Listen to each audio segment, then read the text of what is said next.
കുറേ നാളായുള്ള ആഗ്രഹമായിരുന്നു ഒരു യൂട്യൂബ് ചാനൽ തുടങ്ങണം എന്നുള്ളത്. ആളുകൾ എന്ത് വിചാരിക്കുക എന്ന ഭയം കാരണമാണ് ഇതുവരെ ഒന്നും ചെയ്യാണ്ടിരുന്നത്.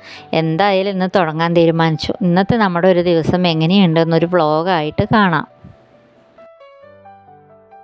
നമ്മുടെ വീട്ടിൽ കൂൺ കൃഷി ചെയ്യുന്നുണ്ട്. പുതിയ പെല്ലറ്റിനെ കുറിച്ച് അറിയാനും കൂൺ വിത്ത് വാങ്ങുന്നതിനും വേണ്ടി നമ്മൾ ആലത്തൂരിലുള്ള കൂൺപുര സെൻറ്ററിലേക്കാണ് എത്തിയിരിക്കുന്നത്. അതിനുശേഷം ചെടികൾ വാങ്ങുന്നതിന് വേണ്ടി കൃഷിഭവനിലേക്ക് വന്നു. വഴുതിന, വെണ്ട, കൊത്തമര, മുളക് എന്നിവയാണ് ഇവിടെ നമ്മൾ വാങ്ങിയത്. ഇവിടെയുള്ള ചേച്ചി വളരെ നല്ല സൗഹൃദത്തോടെയായിരുന്നു നമ്മളോട് പെരുമാറിയത്. എല്ലാത്തിനെക്കുറിച്ചും പറഞ്ഞു തന്നു. അതുകൂടാതെ വ്യത്യസ്ത തരത്തിലുള്ള പഴച്ചെടികളും പൂച്ചെടികളും എല്ലാം ഇവിടെ നിന്ന് ലഭിക്കുന്നതാണ്. ഒരുപാട് പച്ചക്കറി തൈകൾ വാങ്ങണമെന്ന് എനിക്കുണ്ട്. പക്ഷേ എല്ലാം കൂടി മെയിൻറ്റെയിൻ ചെയ്യാൻ പറ്റാത്തത് കൊണ്ട് ഇരിക്കുകയാണ്. നല്ല പൂച്ചെടികളും ഇവിടെ ലഭിക്കും. ഇവിടെ ഗ്രീൻ ഹൗസ് ഉണ്ട് കേട്ടോ. എന്ത് ഭംഗിയാണെന്ന് അറിയുമോ കാണാനായിട്ട്. കുറേ ചെടികൾ നിരത്തി വെച്ചിട്ടുണ്ട്. എൻ്റെ ഒരു ആഗ്രഹമാണ് എൻ്റെ വീട്ടിലൊരു ഗ്രീൻ ഹൗസ് വെക്കണമെന്ന്. പക്ഷേ അതിനുള്ള സൗകര്യം വീട്ടിലില്ല. പറ്റുന്ന സമയത്ത് നമുക്ക് നമ്മുടെ വീട്ടിലൊരു ഗ്രീൻ ഹൗസ് ഉണ്ടാക്കാം. പീച്ച് കളറുള്ള തെച്ചിപ്പൂ ആദ്യമായിട്ടാണ് കേട്ടോ ഞാൻ കാണുന്നത്. ഞാൻ ഇതുവരെ കണ്ടിട്ടില്ല. നിങ്ങൾക്ക് ചിലപ്പോൾ കണ്ടിട്ടുണ്ടാവും.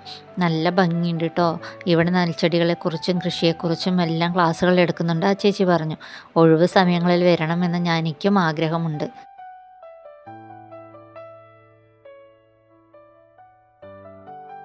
വരുന്ന വഴിക്കാണ് കേട്ടോ ഒരു സപ്പോട്ട മരം എൻ്റെ ശ്രദ്ധയിൽപ്പെട്ടു. അതിൽ നിറച്ച കായ്കളായിരുന്നു.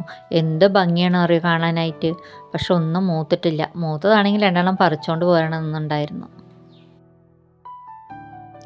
ഞങ്ങളതിന് ശേഷം നേരെ സ്ഥിരം കയറാറുള്ള ഒരു കടയിൽ ജ്യൂസ് കുടിക്കാനായിട്ട് കയറി. ഞാനൊരു ബദാം ഷേക്കും ഒരു പപ്സും ആണ് കേട്ടോ ഓർഡർ ചെയ്തത്. അവിടെ നിന്ന് ഞങ്ങൾ നേരെ അനിയൻ്റെ വീട്ടിലോട്ട് വന്നു. അവിടെ ടൈലൊട്ട് ചെയ്ത് കാണാനായിട്ട് നല്ല ഭംഗിയുള്ള കളറാണ് കേട്ടോ. എനിക്കിഷ്ടമായി. അവിടെ ചേച്ചിയും അനിയത്തിയും മോളും ഉണ്ടായിരുന്നു. അവിടെ നിന്ന് ഞങ്ങൾ നേരെ വീട്ടിലോട്ടും വന്നു.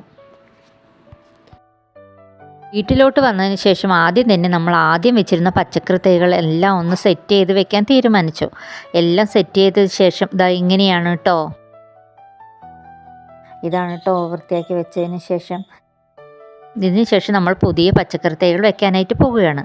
ഇത് വഴുതിനങ്ങ തൈയാണ്. നമ്മൾ നേരത്തെ ഏരി എടുത്ത് വെച്ചതിനാൽ എല്ലാ തൈകളും കൊണ്ടുവന്ന് വെക്കുകയേ വേണ്ടെന്നു. ആദ്യം ഇവിടെ കാനലായിരുന്നു കേട്ടോ. അപ്പോൾ ഇവിടെ ചെടികളൊന്നും വെക്കാൻ പറ്റിയില്ല. ഇപ്പം മരങ്ങളെല്ലാം മുറിച്ചത് കൊണ്ട് നമുക്കിവിടെ ചെടികളെല്ലാം നട്ടുപിടിപ്പിക്കാം. ഇന്നത്തെ നമ്മുടെ എല്ലാ ജോലികളും തീർന്നു കേട്ടോ. ഇത് നമ്മൾ നേരത്തെ ചെയ്ത് വെച്ചിരിക്കുന്ന ഒരു കൂൺ ബെഡാണ്. ഇന്ന് കൊണ്ടുവന്ന വിത്തുകൾ നമ്മൾ ഇന്ന് ചെയ്യുന്നില്ല. ഇത് ശരിയായതിന് ശേഷം മാത്രമേ നമ്മളത് എടുക്കുന്നുള്ളൂ. അപ്പോൾ അടുത്ത വീഡിയോയിൽ കാണാം. Bye bye.